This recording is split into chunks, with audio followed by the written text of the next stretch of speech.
Good evening, Sacred Grounds. Good evening.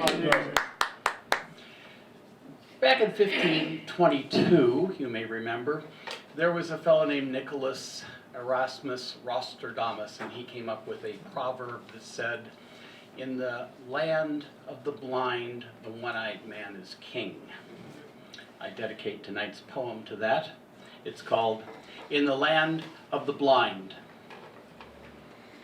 If you are the one-eyed man in the land of the blind, you'd better watch out. They may not make you king. Not that monarchy and aristocracy have ever been a good form of government. They might instead seek to put your eye out, to make you like everyone else, so that they won't have to fear you. Not that there still won't be residual fear even after they put your eye out, because after all, you have seen, and they don't know if they can trust that. Good old Erasmus might have been a tad optimistic about the state of things when he invented the proverb. After all, it was the height of the Renaissance. It looked like the old regime was being overthrown, and people were predicting good times ahead. We know better now.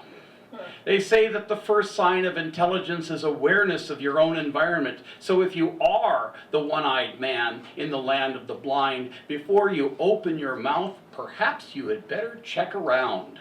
Check first to see if you are the only one-eyed man in the land of the blind. If you are late to the party, it is possible that you will be invited as an honored guest into the court of an earlier one-eyed king. It is possible that the one-eyed king will want first-sighted company, that he or she will want to share in their benevolence and rejoice in your different perspective. It is possible. It is also possible, according to the equations of quantum mechanics, that all of my atoms will reassemble themselves in the next room within an instant's notice. It is mathematically possible, but not very likely. The land of the blind measures its years in red beads, each of which is a lifetime. In its collective memory is a carnival parade of one-eyed men and women who use their vision for sorcery, to enslave and to kill, to separate themselves as a master class at a terrible cost to everyone else. Embedded in the collective memory is a midrash, a reading between the lines to beware the one-eyed man, for he may be the Al-Dajjal who leads us all to destruction. He may be the one who can see the original spirit, water, and blood, while converting these visions into the Father, the Son, and the Holy Sword.